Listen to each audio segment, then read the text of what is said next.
प्रभु अपने भक्तों से नाराज होते हैं? अगर हाँ तो हम कैसे समझें कि प्रभु नाराज हैं? किसका प्रश्न है? हम तुम्हारी माँ होंगी, माँ को तो कभी मिली होगी, तो माँ क्या समझता हर समय दुलारी करती रहती क्या? डांटती भी तो है क्या? उसके डांटने में दुलार नहीं होता क्या? कैसे डांटती है? ये दूध पी, नहीं हमारी इच्छा नहीं, थप्पड़ मारेंगे, दूध पी, और दूध पी लेता ना। अब आप उसमें ये विचार करके तो उसमें माँ का क्या नाराज होना और क्या प्रसन्न होना, आपके लिए ही तो है ना। चल बाथरूम चल, स्नान कर, श्रृंगार, हम नहीं हम खेलेंगे, जाके थप्पड़ मारती, चल सीधे चल। ये माँ की नाराजगी है? वो बच्चा समझ रहा है नाराजगी नहीं। अपार करुणा सिंधु भगवान, हम नरक में गिरने जा रहे हैं, वो हमको घसीटते हैं। उस समय उनका जो घसीटना होता है हमें लगता है गुस्सा हो रहे हैं। भगवान गुस्सा नहीं हो रहे, भगवान कृपा कर रहे हैं, पर हम वो समझ नहीं पाते हैं। तो जैसे माँ, अच्छा आप हाथ छोड़ा के भाग जाओ, माँ कहेगी जा मर जा जाके, ऐसे कहेगी। हमने सुना है, नहीं मानता ना, मर जाके, तेरे को जो मन में आए सो कर जाके। अब उससे पूछो कि वो माँ बच्चे को मरने का श्राप दे रहे क्या? नहीं नहीं, अगर वो दौड़ लगाया और गिर गया तो दौड़ के जाके उठाएगी, और वो उसका एक प्रेम भरा शब्द है जिसमें कर्कशता दिखाई दे रही पर है नहीं। ऐसे ही भगवान है। अनंत माताओं में जो वात्सल्य है वो हमारे भगवान के एक बिंदु से है, वो वात्सल्य सिंधु है। सोचो, जब एक माता अपने बच्चे का अहित नहीं कर सकती तो अनंत माताओं जैसा प्यार लिए हम सच्चे उनके संतान हैं।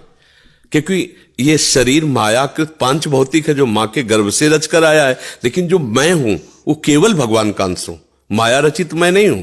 जो अंश है मैं तत्व, वो श्री कृष्ण का अंश है, सीधे श्री कृष्ण का अंश है, और है ये भी सब श्री कृष्ण से ही, पर ये माया में रूपांतरित होकर पंचभूतों के द्वारा निर्मित है। ये मेरा स्वरूप नहीं है, जो मेरा स्वरूप है वो श्री कृष्ण का अंश है। तो मेरे सच्चे वात्सल्य समुद्र तो प्रभु है ना, पर हम प्रभु को जान नहीं पा रहे, अपनापन नहीं कर पा रहे, तो हमें लगता है प्रभु हम पे गुस्सा हो रहे हैं ना। अगर तुम्हें ऐसा कहीं लगता है कि प्रभु गुस्सा भी हो रहे हैं, कब लगता है? जब हमारी मानी हुई कामना में बाधा पड़ती है, वो पूर्ण नहीं होती, तो हमें लगता है मेरे भगवान नाराज है क्या? क्योंकि अगर नाराज ना होते तो उन सर्वशक्तिमान को ये बात पूरी करने में क्या घाटा था? उन्होंने क्यों पूरा नहीं किया? इसका मतलब नाराज नहीं, ऐसी बात नहीं है।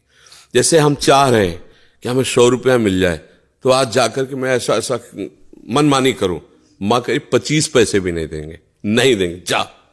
क्यों? क्योंकि पता है कि अगर आज 100 रुपया पाएगा, हो सकता है कोई नशा करे, गंदे आचर, नहीं देंगे।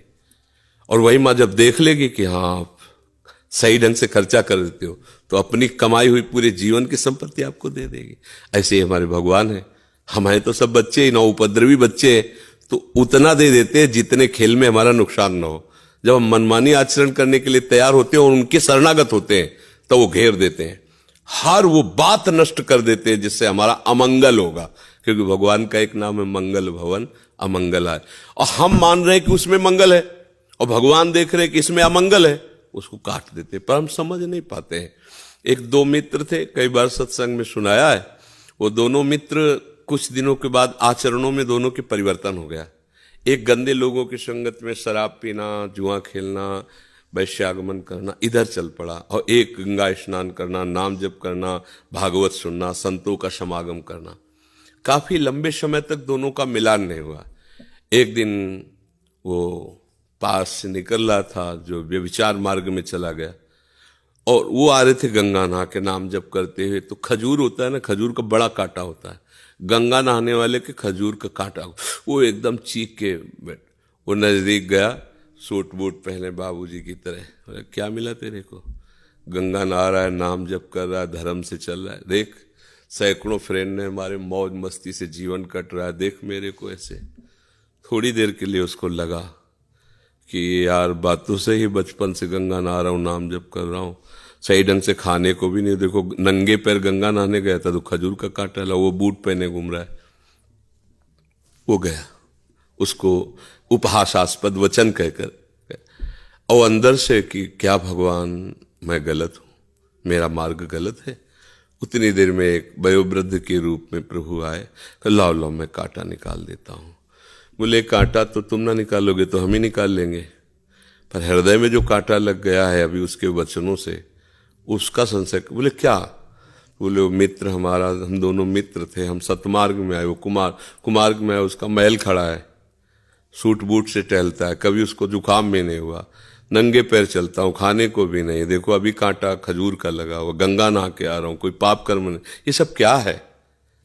क्या हमारे भजन का यही फल मिला हमको? तो उनका नहीं, तुम केवल अभी वर्तमान को देख रहे हो। मैं तुम्हें अनेक जन्मों की बात बताता हूं। ये जो अभी गया तुम्हारा मित्र पूर्व का पुण्यात्मा पुरुष है, इसने खूब दान पुण्य किए थे, इस जन्म में इसे चक्रवर्ती सम्राट का वैभव प्राप्त होना था। इसने जो पाप कर्म किए सब नष्ट हो गया है। अब ये कुछ क्षणों के लिए आपको ये दिखाई दे रहा है, जहां इसका वर्तमान का पाप और पूर्व का पुण्य नष्ट होकर पूर्व का पाप जुड़ा तो ये नष्ट हो जाएगा, ये किसी काम का नहीं रहेगा, देखना। और तुम्हारे ऐसे पाप थे कि इसी समय तुम्हें सूली की सजा मिलनी थी। पहले पुराने जमानों में सूली की सजा होती, भाले जैसे एक यंत्र में ऊपर से उसको लाके छोड़ा जाता था, वो गुदा द्वार में घुस के ऐसे, अब वो कितने घंटों में तड़प के मरे, बहुत कष्टप्रद मृत्यु। बोले तुम्हें सूली की सजा, तो खजूर के कांटे में निकल गई। तुम्हारा वर्तमान का पुण्य और पूर्व के जो पाप है वो नष्ट हो चुके हैं, और पूर्व का पुण्य, ये दोनों जब मिलेंगे तो तुम्हें जो अपार सुख होगा वो सोच भी नहीं सकता। इसलिए तुम गलत नहीं हो, अपने विचारों को शुद्ध रखो। तो धर्म से चलोगे, ठीक चलोगे, तो हो सकता है आज तुम्हें कष्ट लगे, ऐसा लगे कि भगवान हमको क्यों नहीं दे रहे हैं सुख वैभव जो मैं चाहूं। लेकिन देखो सामने वाला गलत कर रहा है, अधर्म कर रहा है, बहुत फल फूल रहा है। वो फल फूल नहीं रहा, वो हाइलोजन की तरह चमकेगा, फ्यूज हो जाएगा, और तुम दीपक की तरह जलोगे, बराबर तुम्हें आनंद प्राप्त होता रहेगा। ये पक्का समझ लीजिए, कोई कहानियां नहीं है। धर्म से चलने, देखो ना दुर्योधन को, एकदम सब ऐसा लग रहा था कि अब क्या होगा पांडवों का, 12 वर्ष का वनवास, 1 वर्ष का अज्ञातवास, मतलब कभी नहीं हट पाएंगे। इन महान बलियों को कहां छुपाया जा सकता है 1 वर्ष तक, अगर जान गए तो फिर 12 वर्ष का, यही चाल चले थे। लेकिन जिनके सहायता करने में भगवान, उनको आखिरकार हस्तिनापुर के चक्रवर्ती सम्राट पद पर महाराज युधिष्ठिर ही बैठे, और उनके कुल में कोई पानी देने वाला नहीं बचा, सब नष्ट हो गए। तो अधर्म थोड़ी देर तुम्हें लगेगा फलते फूलते, पर उसका परिणाम है नाश। धर्म थोड़ी देर लड़खड़ाते नजर आएगा, लेकिन उसका परिणाम है लक्ष्य पर पहुंच जाना। इसलिए अधर्म की तरफ गति मत बढ़ाओ, वर्तमान में बढ़ने की, उन्नति की बात मत देखो, भविष्य को देखो, तुम्हारा भविष्य मंगलमय होगा। बुद्धिमान पुरुष, विवेकी पुरुष भविष्य को देखते हैं, और जो मूर्ख होता है वो अभी को देखता है। अभी खाओ, अभी मौज लो, लेकिन आगे बुद्धिमान है, अभी हम खा रहे हैं, मौज ले रहे हैं, लेकिन आगे क्या होगा, इसका परिणाम क्या होगा। जो विवेकी वो परिणाम देखता है, जो अविवेकी वर्तमान में। तो इसलिए सावधान रहो, भगवान का आश्रय लो, और ये कभी मत सोचो कि भगवान नाराज होते हैं। वो जो भी प्रतिकूलता देते हैं हमारे मंगल के लिए देते हैं, हम समझ नहीं पाते।